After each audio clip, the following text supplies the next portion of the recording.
다윗이 사울을 피하여 도망 다닐 때 암몬 왕이었던 나하스는 다윗을 선대하였습니다. 그러한 암몬 왕 나하스가 죽자 다윗은 나하스의 아들 한운에게 조문 사절을 보내게 됩니다.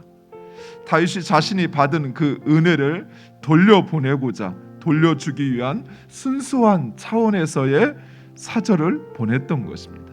그런데 암몬의 관리들은 이러한 다윗의 순수한 의도를 왜곡합니다. 그들은 다윗이 암몬을 정탐하여 암몬을 무너뜨리기 위한 첩자를 보냈다라고 이야기를 합니다.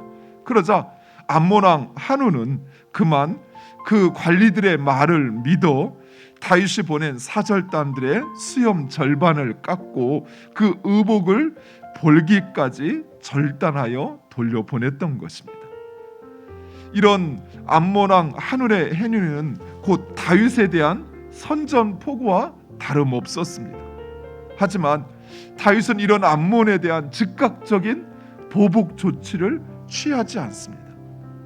다윗은 다만 사절단들로 하여금 여리고성에 머물러 그 수치와 명예를 회복할 수 있는 기간을 허락합니다. 그런데 전세가 불리해지자 아람의 왕 하다레스는 아람의 군사들을 요청하여 이제 아람에 있던 그 남은 병사들까지 전쟁에 참여하였지만 그러나 다윗이 이끄는 이스라엘 군에 의해 전멸하게 됩니다. 다윗과 이스라엘은 완전한 대승을 이룬 것입니다. 또한 이 전쟁을 통해서 이스라엘은 주변 나라들에게는 더더욱 두려운 존재가 됩니다. 더 이상 이스라엘을 또는 이스라엘의 적군을 도울 생각조차 하지 못하도록 만들었던 것입니다.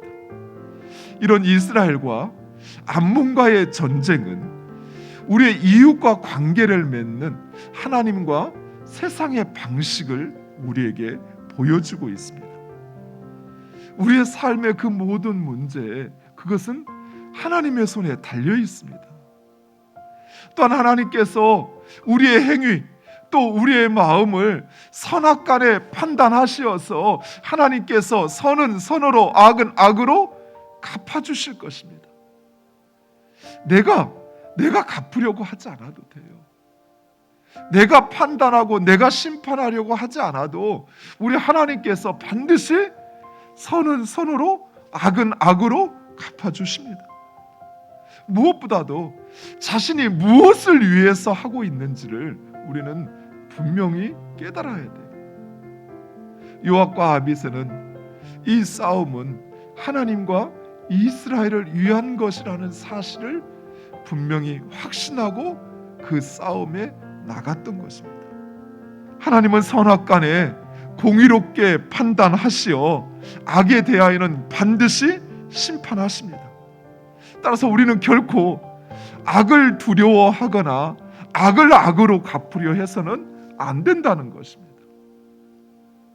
그래서 우리는 오히려 오늘 본문에서 다윗이 취하는 것처럼 나에게 어떤 어려움이 찾아오거나 모함을 받았다고 해서 그것을 즉각적으로 내가 해결하려고 하는 그 강한 마음으로 사람을 찾고 또 사람들에게 이야기하는 것이 아니라 오히려 하나님 앞에 엎드려야 돼요. 따라서 우리는 우리의 삶에 찾아오는 그 어떤 시련과 어려움으로 인해서 결코 좌절하거나 절망할 필요가 없어요. 오히려 하나님께서 이것을 통하여 일하실 수 있도록 우리는 하나님 편에 서는 것입니다.